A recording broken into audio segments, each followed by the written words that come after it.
Okay, we're gonna go ahead and get started, everyone. Recording in progress. Call the meeting. This is City Council, Monday, July 14th, 2025. Roll call, please. Darren Miller. Here. Eric Sarine. Here. Jen Mazias. Here. Doug Emmett. Present. Dave Anderson. Here. Don Benson. Here. Jared Trimbo. Here. All present. Quorum is met. Thank you. Next is the Pledge of Allegiance. I pledge allegiance to the flag of the United States of America and to the republic for which it stands, one nation, under God, indivisible, with liberty and justice for all.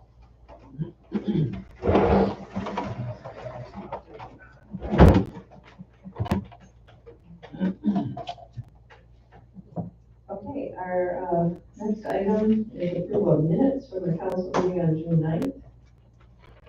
Anyone care to make a motion? I'll make a motion to approve the minutes. Second. I have a motion by Jared, second by Jen. Any questions, comments, edits? Seeing and hearing none, all in favor? Aye. Aye. Opposed? Motion carries. Next item is approval of monthly expenditures. I'll make the motion to approve. A second. Motion by Darren, second by Doug. Roll call vote, please. Jared Trimbo. Yes. Don Benson. Aye. Dave Anderson. Yes. Doug Emmett. Yes. Jen Mazias. Yes. Eric Sarine. Yes. Darren Miller. Yes. Thank you. Okay, motion passes. Next item is public comment. If anyone would like to make a public comment, please step up to the podium, write down your name and address. Make sure the microphone is turned on and that you can speak right into it so that people online can hear.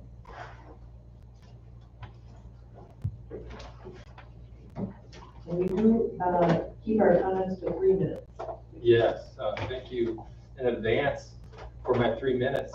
And I'm Rob Edwards. I live at 221 West 6th Street, Washburn. And I want to share with you a few points, which I'm just going to dive right into. Excuse me. If I have enough time afterwards, I will read verbatim the actual 1998 agreement. And this agreement has been the agreement that has determined, quote unquote, development of the walking trail land from the marina to the ravine at the foot of Washington Avenue, the land in front of the condominiums, since 1998. And that is actually public land from the lake shore, from the lake to practically the doorsteps of the condominiums. So this agreement, which you are likely all familiar with, has been the determining document guiding or controlling, might be a better word, the use and the management, and insofar as mowing that land is development, then you could say development. So I think it's time to broach this topic again, so I'm being proactive in bringing it forward. And just let me share these points. I'm sharing them in a spirit of compromise, and I would just like to read these points, which I just wrote verbatim, so I get them right. Else I might tend to get in the weeds. So these are just points off the top of the head. I think these are common sense regarding 1998 agreement, and I believe that this agreement was. I mean, as you can see, it's in front of you. It's unsigned. Who is this agreement between? Was it brought by the mayor? It's largely unilaterally, seems unilaterally brought and decided. So what if we propose a compromise between the city and the property owners and bring in the voice of the people on it?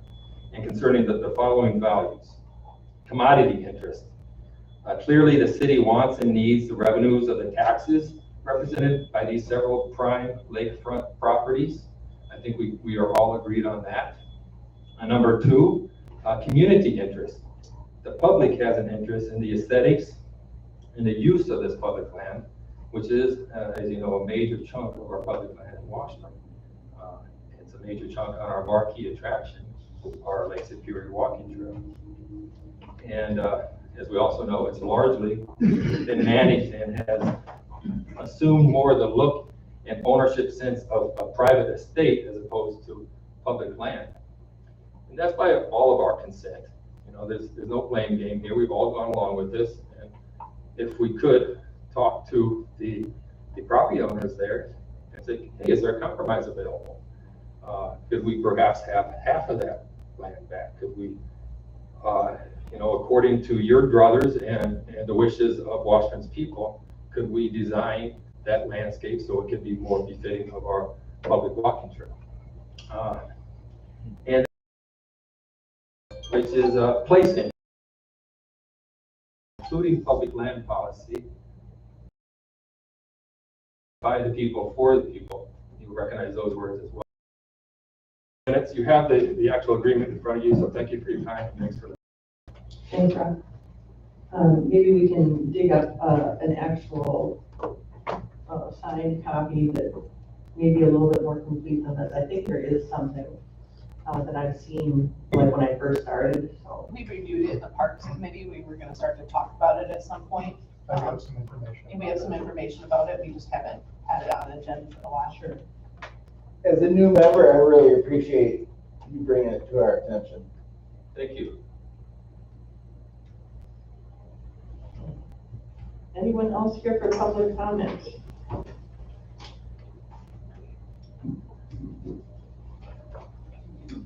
Good evening, members of the City Council and Mayor. My name is Karen Novacek. I reside in the city of Washburn at 610 East 4th Street. Approximately 2 years ago, as the council and mayor were beginning and in the midst of planning for the first phase of Bayfield Street, the mayor established the Bayfield Street Ad Hoc Beautification Committee to enhance Bayfield Street, the first phase. I serve as chair of that committee and have come before you numerous times, providing you with an update in terms of the progress that we have made and some of the specifics that we have decided upon in terms of Bayfield Street enhancements. It is now time to celebrate.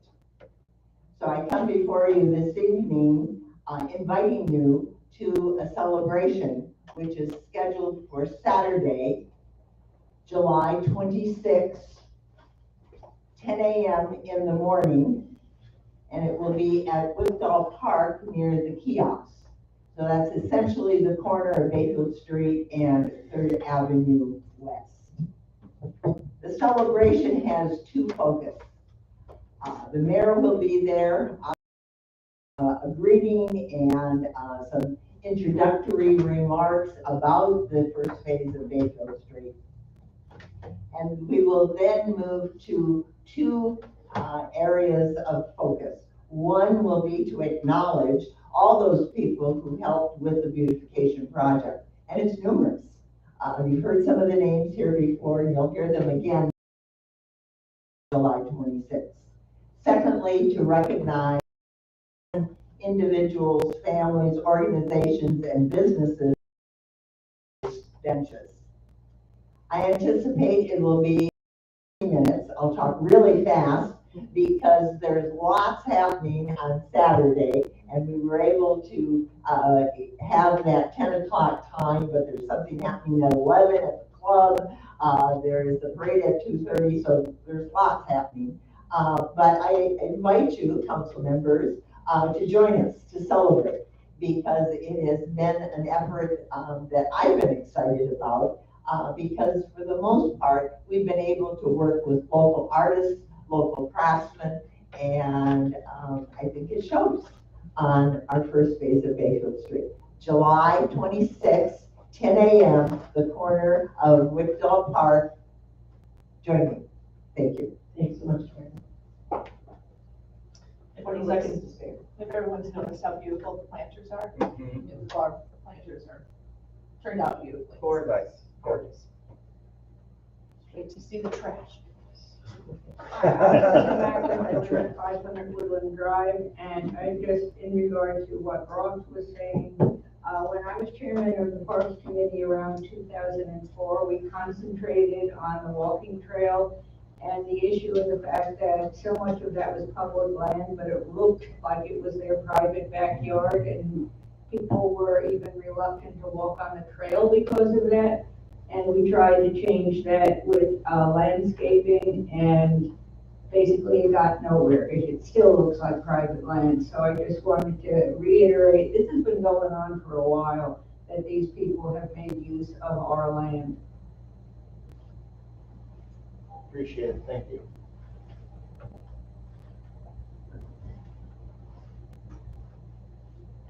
So did you say you were on the committee?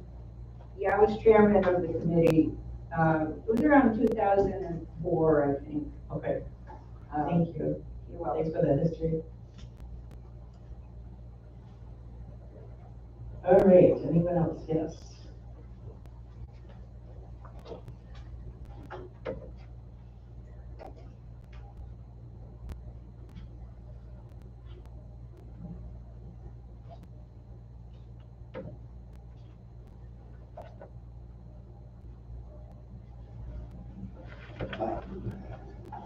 My name's Brian Jacobson, and my wife Lynn and I live, is this thing work?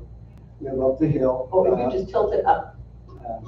Live up Washington on 4-Year Road, 204 4-Year Road.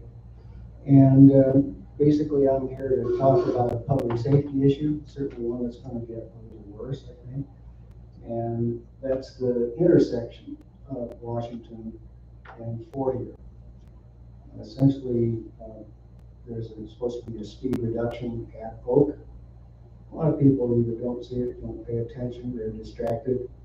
We've had a number of incidents where we're turning onto Washington, where we gotta look, pay a whole lot of attention and listen, because any car coming up the hill is gonna have maybe 100 feet where they can make a decision, and I've seen some looking at their phones. And, you know, if you're in a truck, you got a little bit more time. But there's quite often folks are exceeding the speed limit. And it also creates dangers for walkers, dog walkers, pedestrians, all sorts, and cyclists. So it's something I'd like to see, some sort of a sign that would flash, you know, what your speed is, you know, blind intersection ahead, something like that between, you know, halfway up the hill from between Oak and 4-Year. And it's only going to get worse if this becomes the main bypass when 13 work continues. So I'm bringing that to your attention. Thank you, appreciate it. Anyone else here for public comment? Sure. Thank you. All right, it looks like we're done. Anyone online look like they want to give public comment? All right, we will move on then. Okay, next item is mayoral announcements, proclamations, and appointments. I guess this would fall under announcements. I once again received a summary report from the Washburn Ambulance Service.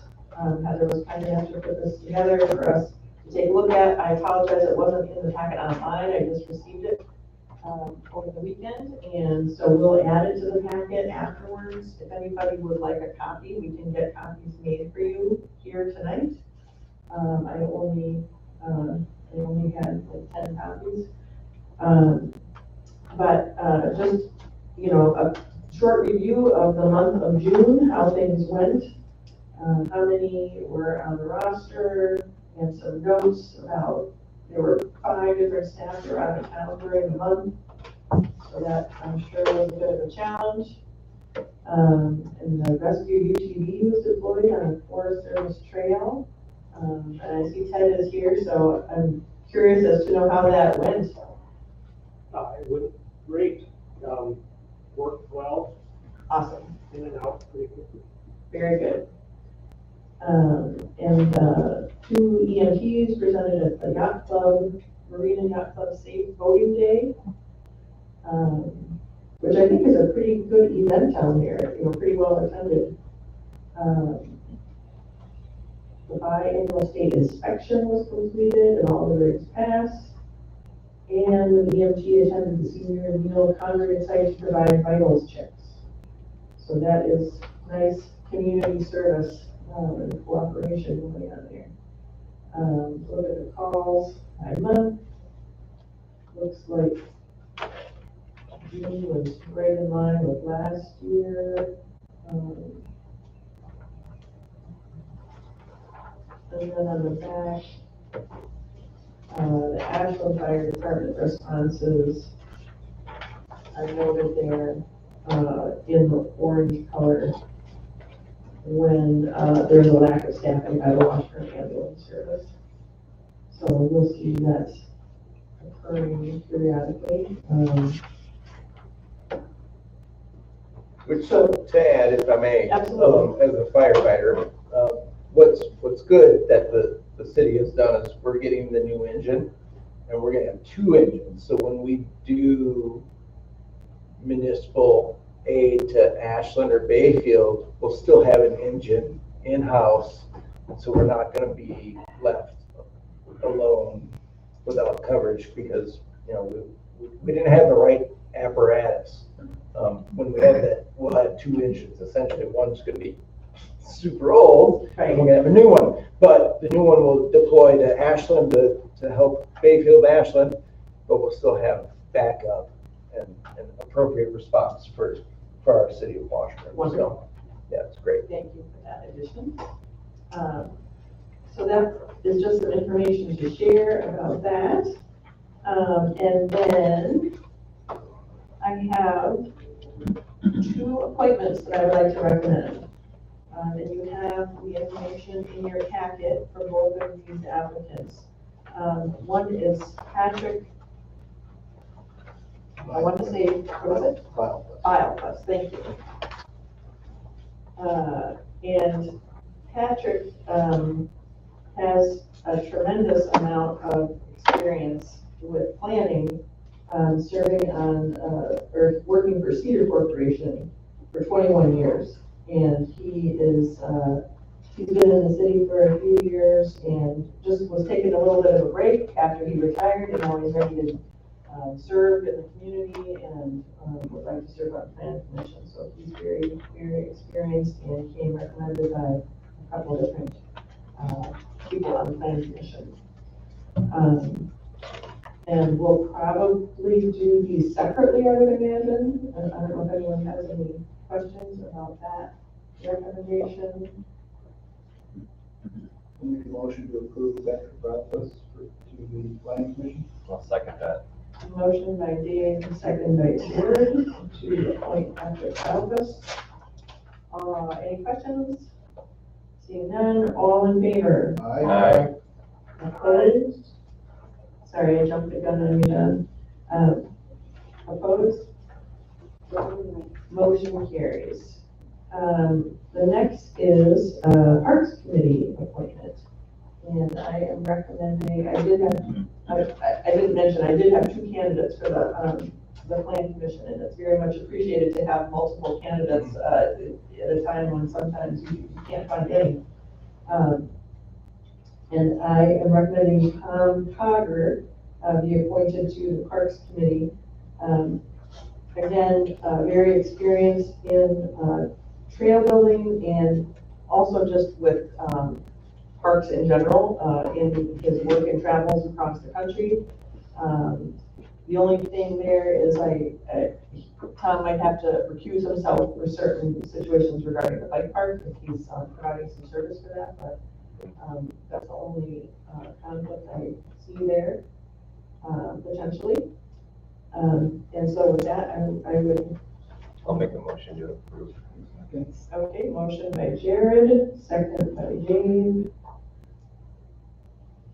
Any questions, comments, discussion? Seeing and hearing none, all in favor? Aye. Opposed? Motion carries. Great, we're almost fully, I don't want to say staffed, but we're almost fully appointed on our committees. I am still looking for someone for Harbor Commission. If anyone knows of anyone who is familiar with and even maybe has a slip at the marina, it is helpful to have that kind of information and experience for that commission. So please ask around and see if we can find someone for that.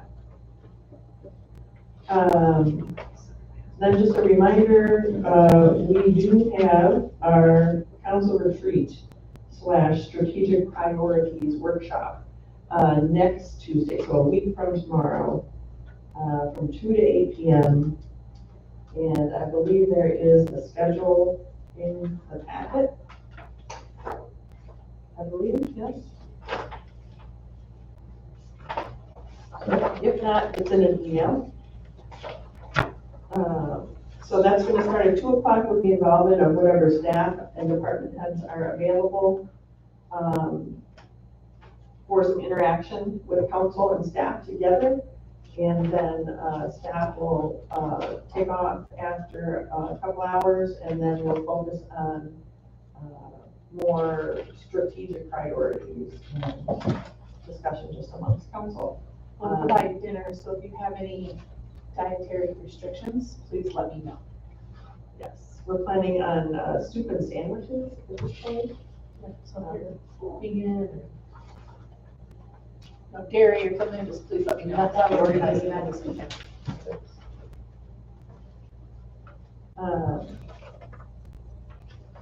Okay, I think that's it.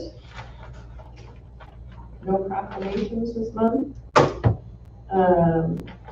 And so we'll move on to our next item, which is considering engagement with firm to hire new director of public works.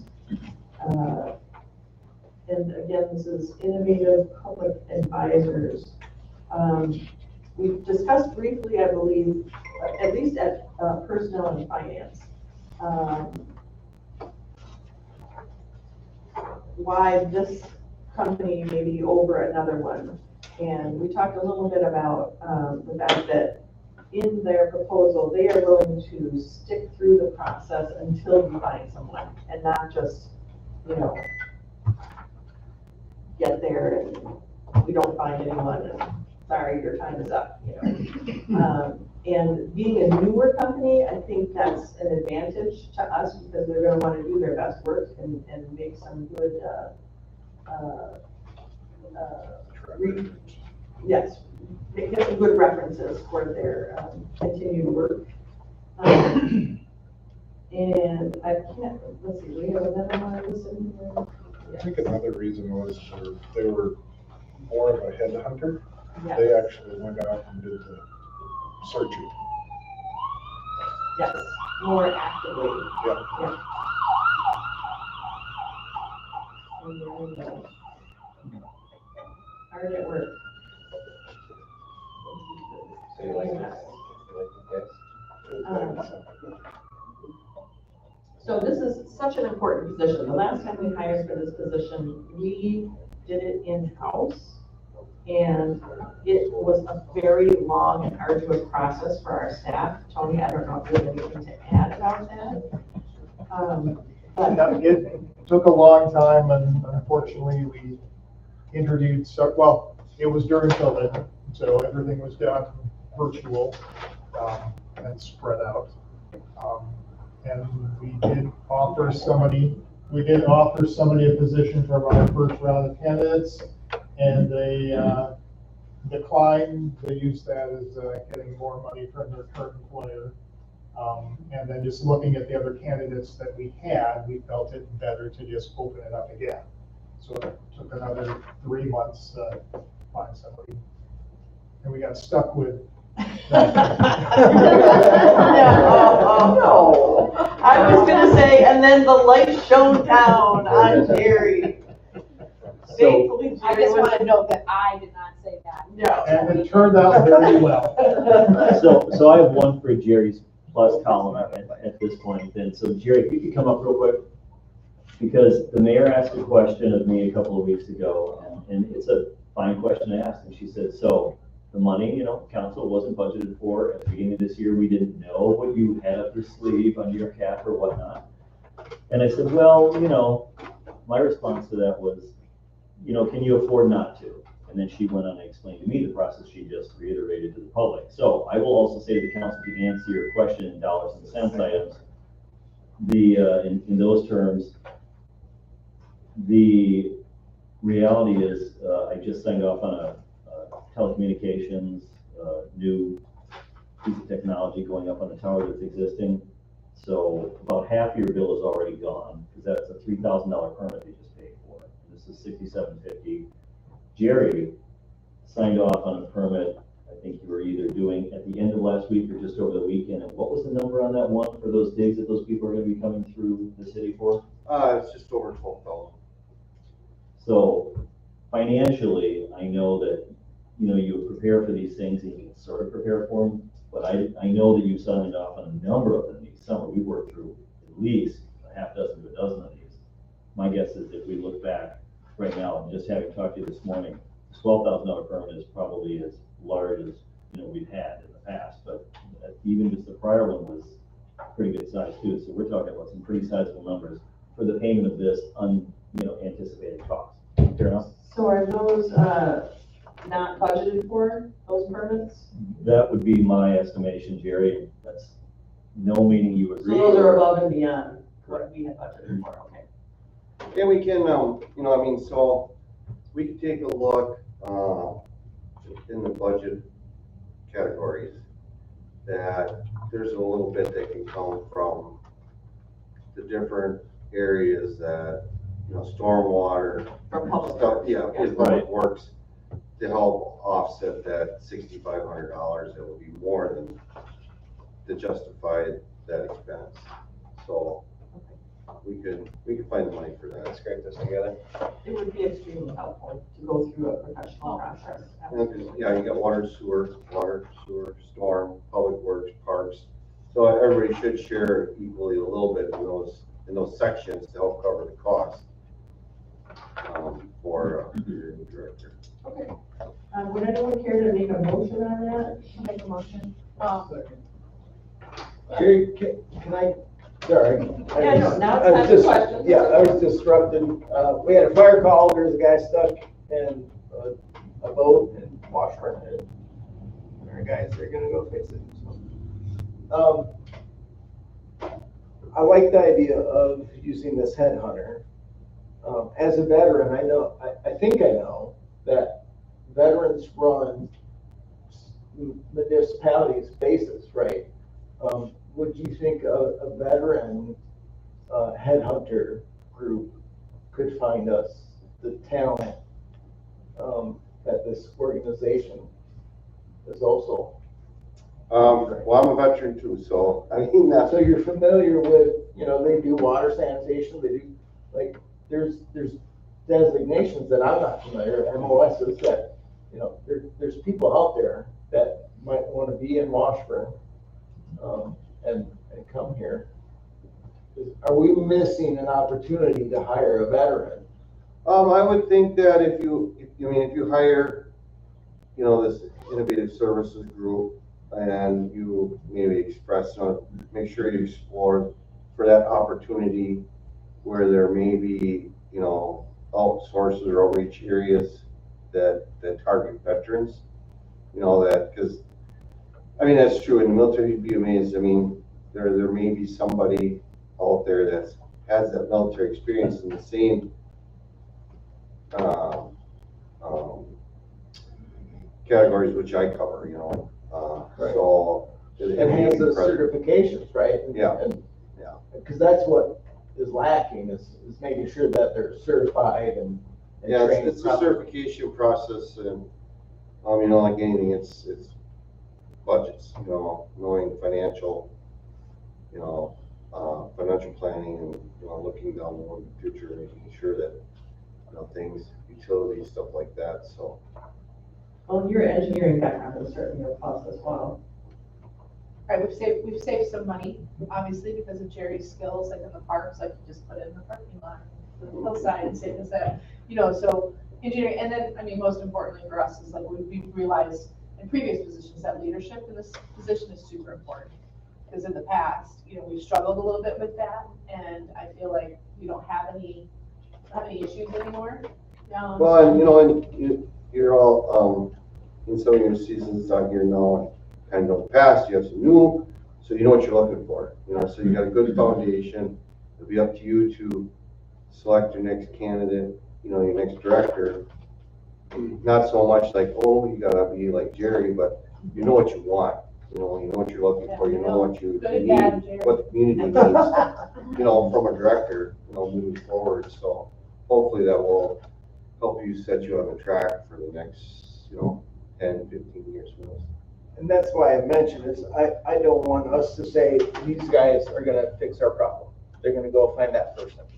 There's other organizations out there that can find a veteran, that can find a different talent pool. It's not, because I feel like this is gonna be all city focused people. Well, I think we can. The pool is gonna be shallower if we just use these. We can get more candidates at an affordable rate if we talk to groups that work with. Do you not think that we can ask this group to kind of like Jerry said, look into different avenues and that's what I'm not have that shallow pool? Right. I think they'll Right, because do whatever what we it ask. feels like is we're just gonna go with this group and they're gonna say, here's 12 resumes. I'd like to see 20. Well, they were just going to this group, personnel went through a couple of different options. So they vetted this one. Oh, Best choices. 100%. Yeah.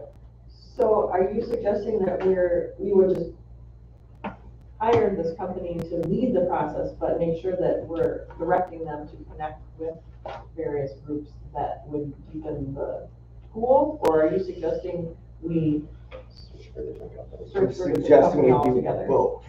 We use this company, but we also Yeah. use organizations that Gotcha. don't charge there's no contract. You know, Right, right, If right. they, So- fi- if so I they think find that- a candidate, then we are charged a fee. So I think that might get confusing, having different people leading the process. I think we maybe would direct this agency to work with those groups directly. Would that make It sense? says right here, promote position to the IPA network and extensive LinkedIn connections with targeted outreach to dynamic public work professionals. I think that's something, given that, which is in the agreement, maybe we just recommend they try these places for targeted. Okay. We give us some additional recommendations to target that. And yeah, we're completely in control Right. of that. So I like your suggestion to make sure that they're checking all these places that might have qualified candidates, including especially veterans, because there's a higher likelihood that there are some qualifications there. I think so, yeah. That's great. And they might appreciate that suggestion too. I don't know if Right. they've. Yeah, tapped and I'm into glad that. to work with them as a former headhunter Great, that, awesome, thank you. Okay, any other questions? There's obviously 2 timelines in our packet, and we're going with the one on the second one. Yes. The July The July. 16th. It seems a little, that seems a little short too, so I'm assuming we're gonna adjust this timeline a little bit. That's what I'm assuming. That seems a little, 1 week to position announcement. I mean, I think we're gonna have to adjust it if we need to. Yeah, I'm just noting that there's a couple timelines in there, and I don't think we're gonna hit either one of them. Yep, and I think that was based on the fact that that's when the timeline for Jerry's retirement Yeah. is, but obviously we're gonna have to just adjust as we go. Just wanna note that, Yeah, thank you. for anybody who's looking at it. So you motioned and seconded? We do have a motion and a second. Any other questions? comments or discussion? Seeing none, all in favor? Aye. Opposed? Motion carries. Okay, our next item is advanced life support intercept agreement. Consider this agreement with the Ashland Fire Department.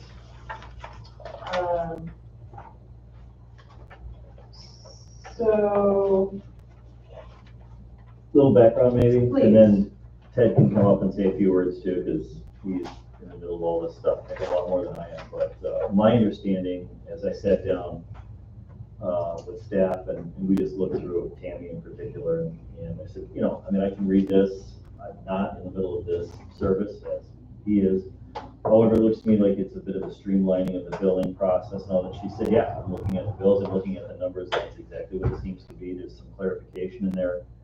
Sort of a no harm, no foul kind of thing. And I said, well, Ted's at the meeting, then we'll get a chance for the council to ask him that same question. So I'm not sure how far you've looked at this or been involved with those discussions at all, but that was what Tammy and I came to, which was, it's sort of a, I'm gonna call it a cleanup, but a bit of a triage on the way that it was maybe done before. It seems to make it easier on everybody without any real monetary changes going on. Fair enough? Yeah. Just to put a little bit of detail on that. Currently, what happens is when Ashland. do you mind just pulling your mic a little bit closer? Thank you. When Ashland, and this has to do with intercepts. This is not when Ashland Fire comes to cover for us not having staff. But when they come to do an intercept with us, currently we, the city of Washburn bills the VA, Medicare, and Medicaid, and then whatever we get, we split 50-50 with Ashland Fire for their service as well as ours. Ashland bills commercial insurance directly, and so that's how they've been doing their billing for up until now. The problem with that is that it costs them $475 to do an intercept with us, and what they've been recovering in revenue is about $138.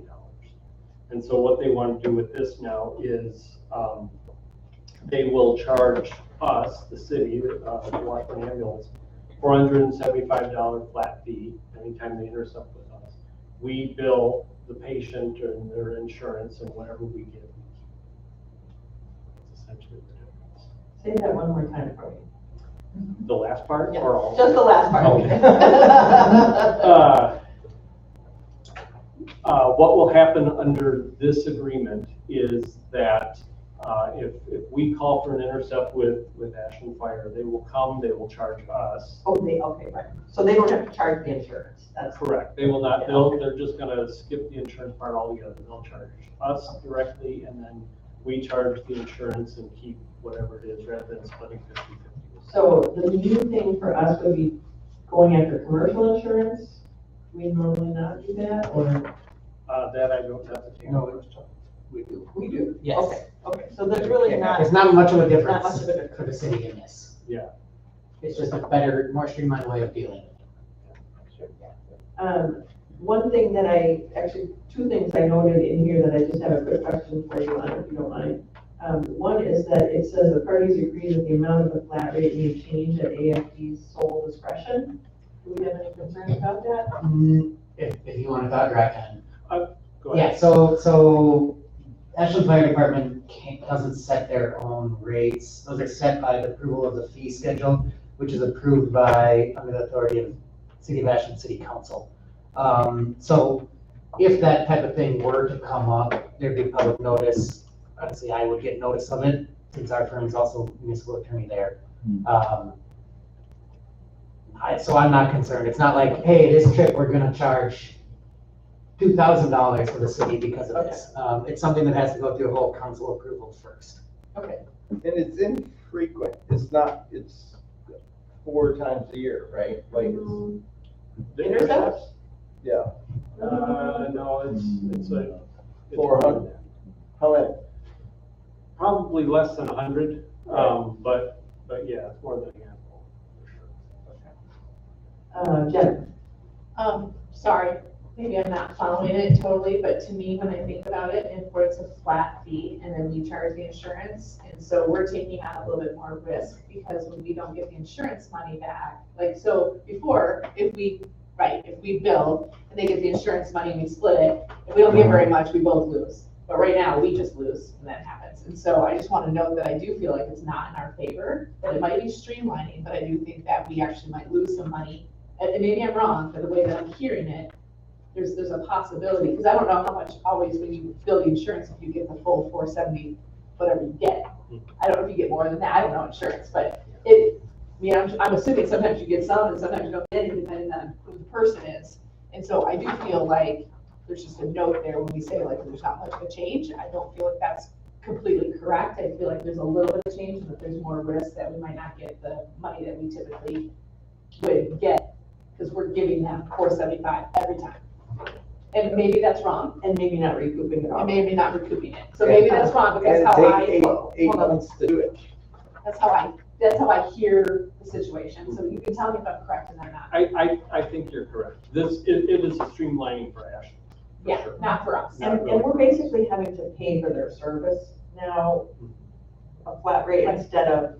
I'm not saying it's bad. I'm not saying we shouldn't do it. I'm just saying like, let's just call it what it is and we could lose some money on this. And I don't know how much we depend upon that money and how much buffer room we have when we don't recoup this 80 times, I don't know numbers like I'm sure you do. I don't know if you're worried about it or not, but it does seem like it's something to think about.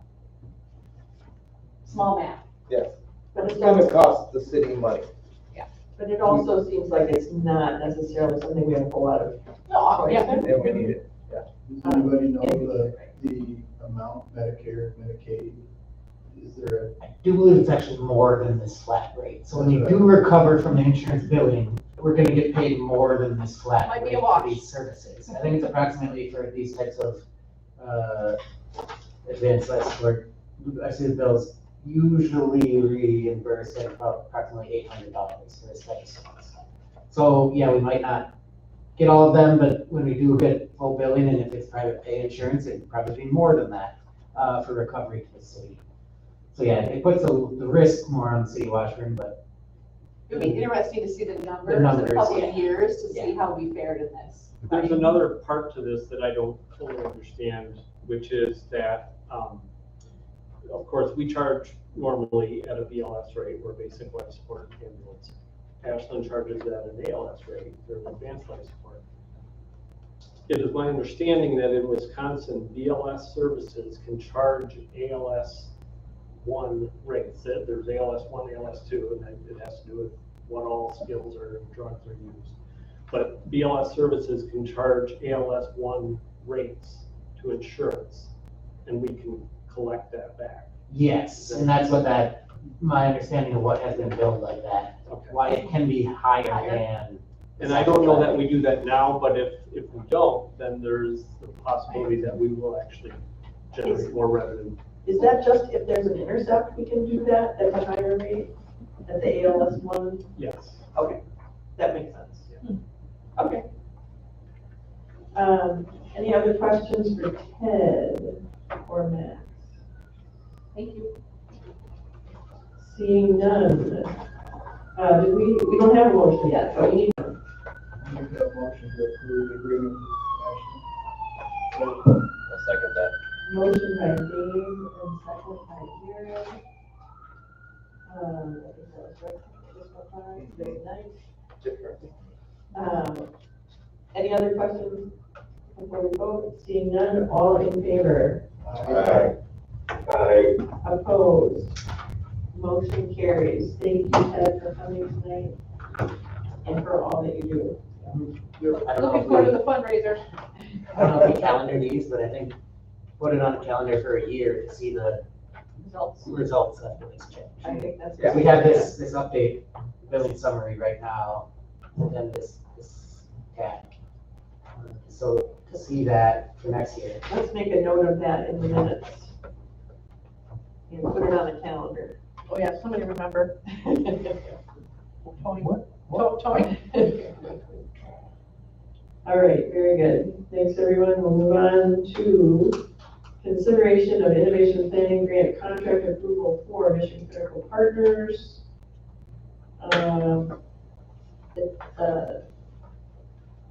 Now somewhere I thought I saw, do we have both the Mission Critical Partners and the MUSA agreement?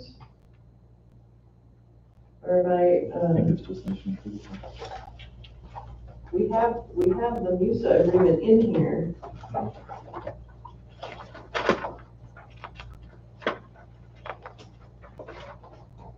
So there's, as you recall, there's two different innovation planning grants. One is with Mission Critical Partners for the countywide EMS study.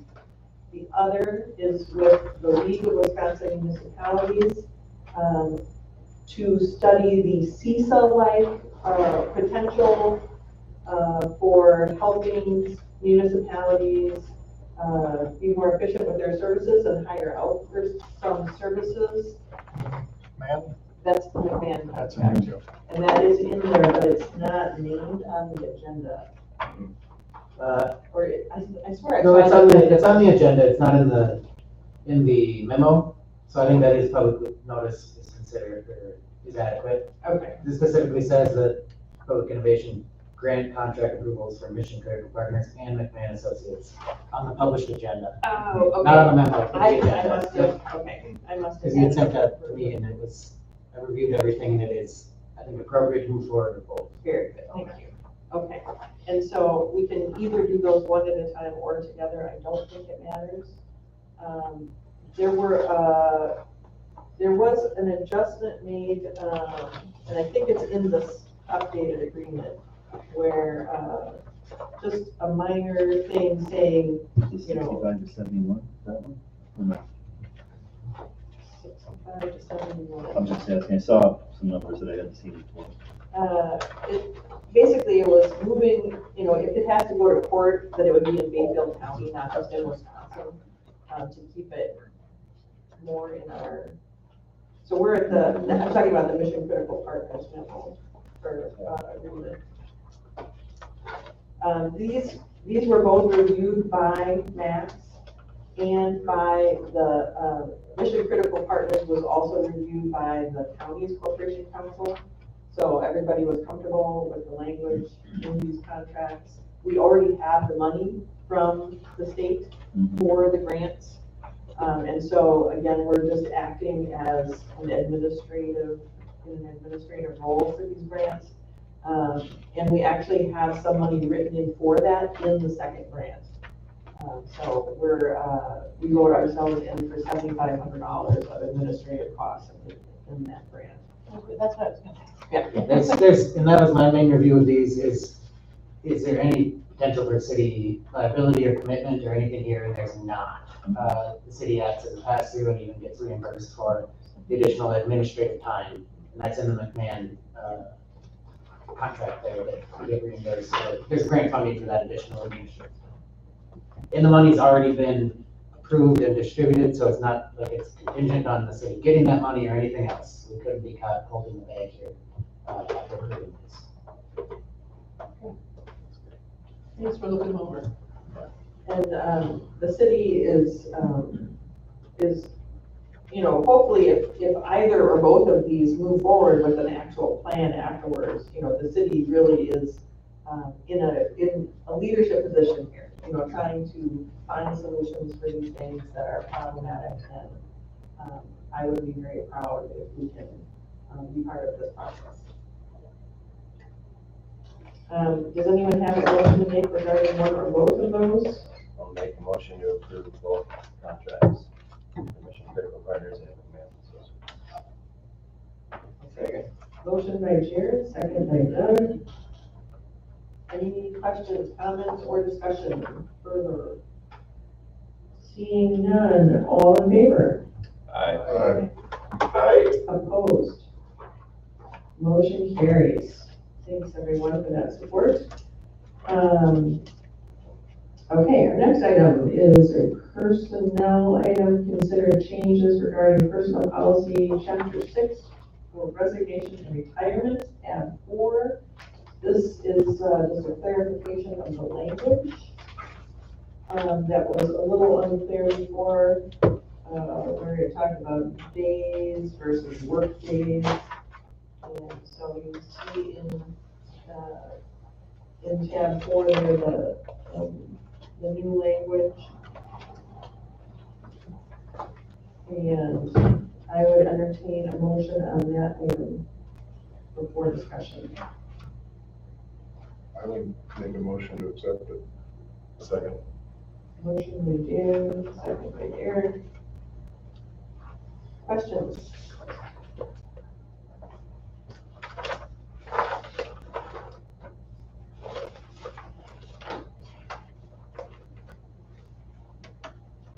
No questions.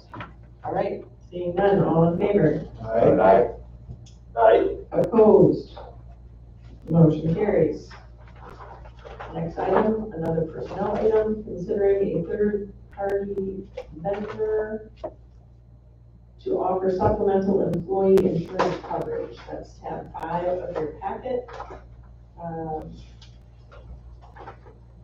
This is, it's just an offering. It's just, making it available for people. So I think personnel and finance listened to the presentation. There's goodness for our employees. The cost is Tammy's time. She's gonna have to, do extra plug-in and if Someone chooses to take employees, advantage. yeah.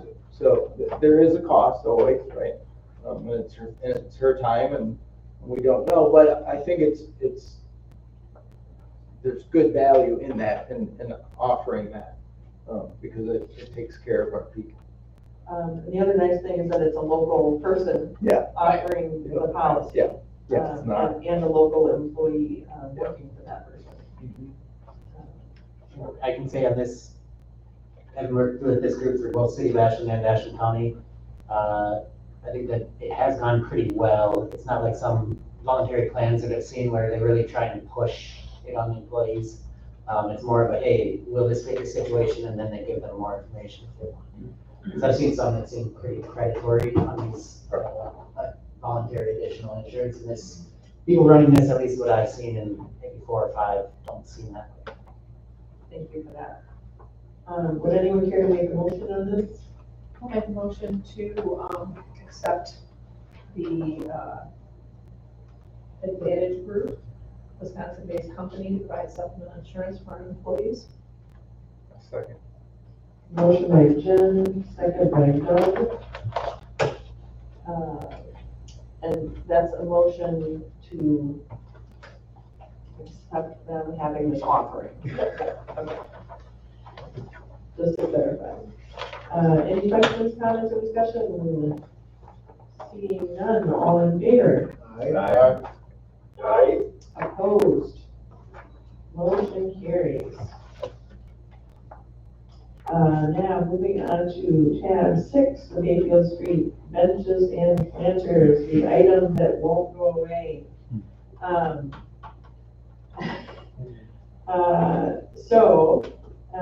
Last time we had different opinions on whether or not we can place these items in the right of way. There's some concern about the city's liability in case we're not following the statute. Max? Yeah, so I can provide more clarity to this, I guess. So the statute cited and the discussions on this say that essentially what that does is it shifts the responsibility to maintain an obstruction-free right-of-way, shifts that responsibility to the municipality. It does not create any statutory penalties for the city not maintaining that obstruction-free right-of-way. What it does is, in order to, for someone, let's say someone's injured, driving down the road or walking down the sidewalk because they trip over a planter. Normally, this is a hypothetical situation. So in order to collect or for them to sue the city and collect for their damages, they have to show all of the elements of negligence, which is that city owed a duty of care to them in that situation, that the municipality breached that duty of care, that the person sustained some damages, and that the damages were caused by that breach of the duty of care. What these statutes, it's a statute, the one cited here, 66.0907, is related to city streets and sidewalks. And it there places the responsibility on the city for ordering anyone to remove any obstructions. For state highways that run through municipality, that statute is 8604. It is essentially the same statute, and it says that the city, if it runs through the city council may order the occupant or owner of the land through which the highway runs, to which encroachment is upon, to remove the encroachment beyond the limits of the highway within 30 days. So both of these give the power to the city to order someone who has an encroachment to remove it. That's what gets the city off the hook there for, they clearly did not cause this damage. Now, what were, I guess, some of them, as getting back to the 4 elements of negligence here, what these statutes do is it conclusively establishes that first statute, or that first factor. The city has a duty of care to maintain an encroachment, an obstruction-free sidewalk. That's what that statute does. That's really all that it does.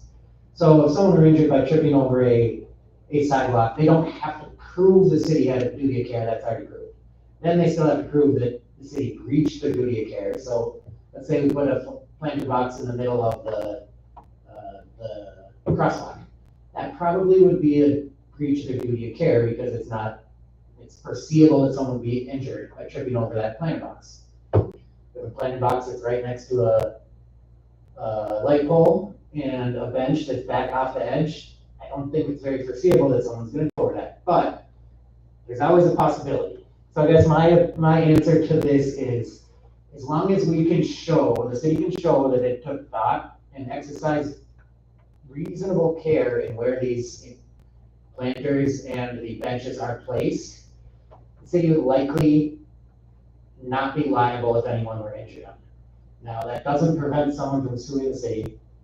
Anyone can sue the city, especially because if there's anything in the right way, because the statute establishes a duty of care for the city to maintain that reasonably or encroachment-free sidewalk. So the question for everyone is, and I can answer hypotheticals, I can answer questions on this, whether the city's comfortable taking the risk of potential liability for keeping these benches and the planters in the locations where we're going to designate. I've done a bunch of case law research, lead municipality research, never found a case or an explanation, an example where the placement of a planter in like right next to the lake post or a bench set back off the road was cause for liability. There have been some where there's a dumpster that's right on the side, like a corner, and someone takes that corner too tight and hits the dumpster. That is like a municipal liability. This section, this statute, most of the time is litigated over snow and ice on the sidewalks and road signs that obstruct like vision corners and road signs that may get in the way of if someone goes right on the edge of the road, something like that, and obstructing vision. Also, trees that grow overly large on these right of ways. That's where almost all of the case law and the municipality opinions and the other guidance on these things. So there's no absolute answer. I'm going to ask a quick question and then Jen. Does open container ordinance being waived cause complications with the 4 elements of negligence? Yeah, I think that it would, because it is the, that second element, that they breach their duty of care. And the duty of care is judged by a standard of foreseeable negligence in Wisconsin. So if it's reasonably foreseeable under all the considerations that we're taking, that someone would get injured by what we have in the sidewalk, that could potentially satisfy that. Now, Wisconsin also has a comparative negligence statute, which means if the person who was injured was 50% or more responsible for their injury, then there's no liability to the city. So in that, Yes, in that type of situation, if someone was extremely drunk, it's probably that they're more than 50% negligent. Sure, and someone who's not that drunk is probably gonna be embarrassed that they tripped on a thing and they're not gonna say anything. Okay. Yes. So, the reason that we wanted them on the sidewalk is because they're pretty mobile when we get to do that. So say it's not getting used, right, we can move it somewhere else. And so we kind of just don't know until we get the placement of things of how they're gonna be utilized. So I would ask the council that, we start by putting them on the sidewalk, and if we go out there and obviously we're gonna try to put them in places where, we'll see. If it's like, if we feel like it's impeded, we're not gonna put it there, right? And so even in some places, if it makes sense that we really want it there, and we feel like we need more room, then we can work with the landowner, if it's city property, to kind of build a little platform to take it off the sidewalk place. So I would say we start by putting them out there so we get them out for homecoming. Not if it's a major issue, which I don't think it is. And then, we can kind of play it by ear. We can move them, and then if we have some places that we really like, they get a lot of use, and we feel like we want to off that sidewalk to get more space, then we can build it back and kind of it's an investment to get an agreement with the landowner and then place it so it looks nice. I just went to Munising, and Munising has like half. They have some on the sidewalk, and then they have some that they placed really nicely, and they built kind of an extension on the sidewalk and put it back there, and it does look nice in some places. And so we might want to do that eventually. And I think that's something the Parks Committee can work on after we kind of evaluate the use and how they look.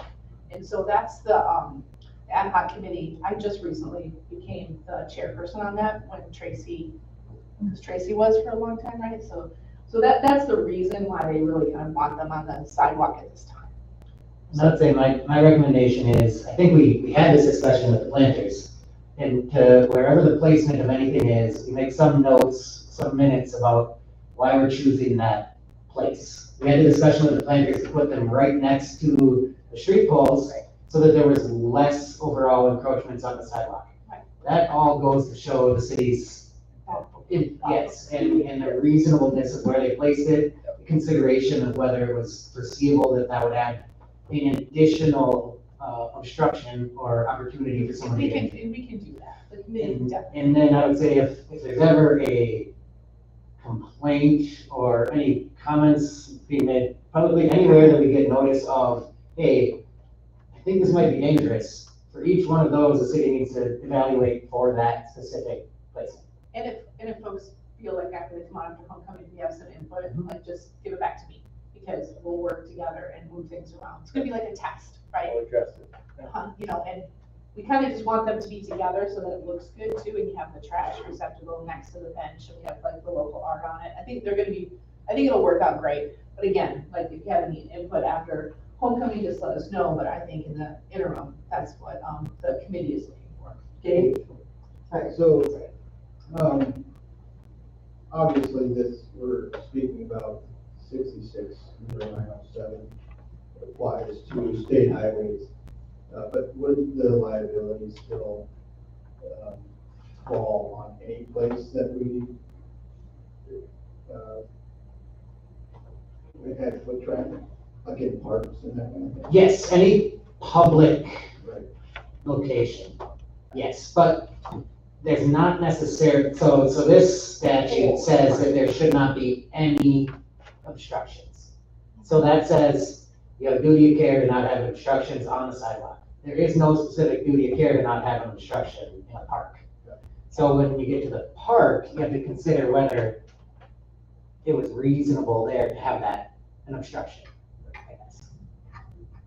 More than you ever wanted to know about obstruction. And nuisance, or negligence. One other thing, under the 8604, since this is along a state highway, it provides that duty to enforce this to the municipality, but there is a possibility that the DOT can issue an order to remove encroachments as well. That provides, and they can do that to a municipality or to whoever owns it, which would be a municipality. But that provides 30 days to correct. So there's no automatic penalty or anything else like that that would would come into place. And if Jerry or Randy or anyone gets any more like specific statements or inquiries or anything else specific from the DOT, I'd be happy to look at that and provide another opinion, but at this time, that's what I have. There a complaint from the DOT on the obstruction? No, they had just made a comment and mentioned that, hey, the state statute doesn't allow any obstructions or encroachments on the sidewalk. We asked, there's been some discussion back and forth, yeah.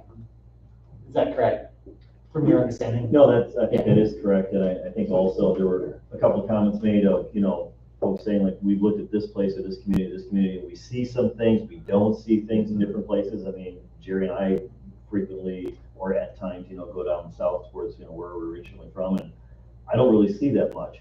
But at the same time, it's not that they're not great amenities, because they look good, and all the style points to the ladies that have figured that out, because I dress like this, and I can't pull this stuff off. And gentlemen. And gentlemen. And at the same time, we're worried about the back end. We've gone through enough things and seen enough things over our careers between Jerry and I, where we've seen things where, well, I've seen it in Vermont, where they've gotten sued their pants off. And people, the two cases that actually involved fatalities, they both won those cases. And we don't want anything like that. We just want to make sure that you're clear, which is why it was so important to get counselors' opinion on this. And I now know more about the Wisconsin law, because I didn't have to worry about state highways before in the communities where I was in prior to this. But here's one right down your main drag, and here we go. So that's good knowledge. Did the fatalities involve benches or planters? We're talking about a clearly marked chain, for instance, going across the back of a high school property, but on a public road that said park closed, and then it comes up the vehicle and chain comes in through the windshield, etc. And So a lot higher likelihood of serious injury on those. And that's where, there are actually, that's what my comment on signs. Yeah. Some where you put a road closed sign, and someone drives over that road closed sign and falls up a ditch on the other end. If that sign wasn't lit up, and there are other considerations that consider potential municipal liability in those cases. But a little different than this one, but yeah, it's always a potential for someone to sue the city for anything.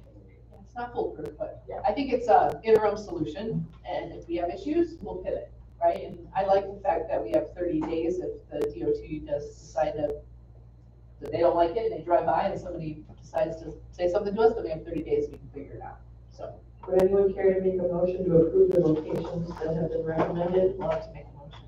To approve the locations in the memo for the benches and the tractor cycles. I'll second that. Motion by Jen, second by Jared. Any other questions, comments, or discussion?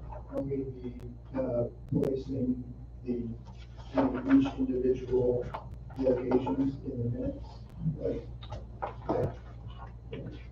Yep, they're all there. And again, we might pivot as our best guess kind of walk around. We're only gonna do it in the new part of town, and then. And this is good enough for our minutes, what's in our package, we don't need to Yes, verbalize. yes. That's my comment, Jen. Thanks for, you did your job as a committee and stuff, like you had the city's best interests. Yeah. And It's a great committee. They've done some great work, and you guys will love all the features. Yep, it's gonna be You're doing a great. Job. we'll adjust if we have to. All right, any other comments, questions? One other comment. If there is, and the city is sued, Wisconsin statutes also have a cap of $50,000 for compensatory damages for a tort claim, which a negligence claim would be for against the municipality. So Wisconsin has done a lot of tort protection statutes that limit excess liability that some other states haven't done. You're doing a great job. Good to know. Thank you very much. I always miss, Sigler Lake, because I just love him. And then when you came, I was like, oh. You're doing such a great job. All right, so we have a motion and a second, all in favor? Aye. Opposed? Motion carries. All right, Jerry, before homecoming, right? 7 a.m. Thank you. All right. Moving on to alcohol licensing, tab 7, approving a Class C alcohol beverage retail license. I'll make the motion to approve. Motion by Jared, second by Doug to approve. Any questions, comments, or discussion? Just to clarify, this is Class C wine license. Yes. Class C wine. The agenda says alcohol, but the application says wine. Oh. Yes, because it's specific to wine. Yeah, gotcha, right. Okay, with that clarification, any other questions, comments, or discussion? Seeing none, all in favor? Aye. Opposed? Motion carries. The next item is audit services, considering a 3-year contract proposal from Eagle Audit, tab 8 of your packet. It sounds like we are happy with their services, and it seems like, if I read that correctly, it's a 3% increase that then stays flat for the 3-year term. Correct. So that's not a bad deal. Would anyone care to make a motion on that? Make a motion to approve, Eagle audit agreement. I'll second that. Motion by Dave, second by Jared to approve the contract. Any questions, comments, or discussion? Seeing none, all in favor? Aye. Opposed? Motion carries. Next item is titled correspondences. So you have a copy in tab 9 of the library board meeting July report. This is just the July report, okay, so for June. I think it's the, yeah. of In what happened June. Just like we did for the EMS. The report is in July, but it's for the previous month. Right. The only question I have is, he's not making these for us, is he? Because he comes in here and gives us his reports, and like, this is super nice, I appreciate it. Yeah, well, But he doesn't need to do this for us every month if not necessary. That was my question, and we talked about it a little bit in the office, and I said, so Tammy, what do you think? It's, well, you got it, and I mean, et cetera. So I said, okay. And even to the point of, where is all the time gone? At the beginning of his email, which I was like, should I even put that in there? Yeah, I think it's great, and I really appreciate it. I just want to make sure he's not doing it for us, because he does come here and give us his reports. I appreciate them annually. I don't need more. Maybe we do someday if we let him, but we have a council member on the library board. Yeah, and so I'm fine if he creates these, then put them in our packet, great. Okay. But if He's already doing it. if he's already doing it, great. If he's just gonna do it for us, It's already part of the library board meetings, Is and I'm it? sure it Okay. doesn't take him any more time to include it for city councils. okay, thanks, appreciate that. I just want to make sure he's not doing it. So it's just for informational purposes. I like the pictures of him though. I really appreciate it. Yeah, they're great. And I just a quick note, of course, that we're so lucky to have such an awesome library. Exactly. Librarian. He really enjoys that jersey, I saw him wearing it on Sunday. And you did see that in his memo, July 1st was his 20th anniversary of the library. So is that with the city too then, or was that his first position, was the librarian? So he has a 20-year anniversary that we need to celebrate? I can't remember, do we usually do those at the holiday get together? Yeah. Yeah, okay. Yeah, let's do that.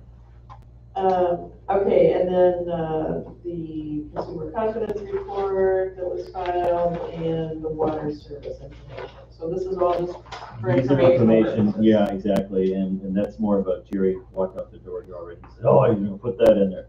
Yeah, because Jerry, number one, your council needs to know that, because it was deficient before, and now it's done. And that's the value, as you guys have said, where he's picked up on that with the backside of his engineering stuff, and it has been done. So I just want you to know it, but of course, he demurred and took anyway, it's good stuff, it's taken care of. Great, thank you. All right, then we are going to, move into closed session, if someone would make a motion to do that, and I believe, I mentioned to Randy, it'll just be council in the closed session, so if someone could make a motion for council to go into closed session without staff present, for the purposes listed. Okay, hold on. Sure. So moved. You need to do a roll call vote. Yeah. So we have a motion, is there a second? Second by Dave. Motion was there. Okay, Karen Miller? Yes. Dick Sarai? Yes. Jen Mazias? Yes. Doug Emmett? Sorry, Dave Anderson? Yes. Don Benson? Yes. Jared Trumbo? Yes. Enter closed session at 6:50 PM. And I will note when we come out of closed session. So I will need, well, let me first do this. I'm just gonna end the stream here then. Recording stopped. Yeah, you can shut down. Okay. So since Don is virtual, We'll just have we're to, gonna have to leave this going. oh, and someone will have to just watch to make sure no So one who hops wants, on. who wants to turn it off? Oh, I can. How do I, what would you like me to do?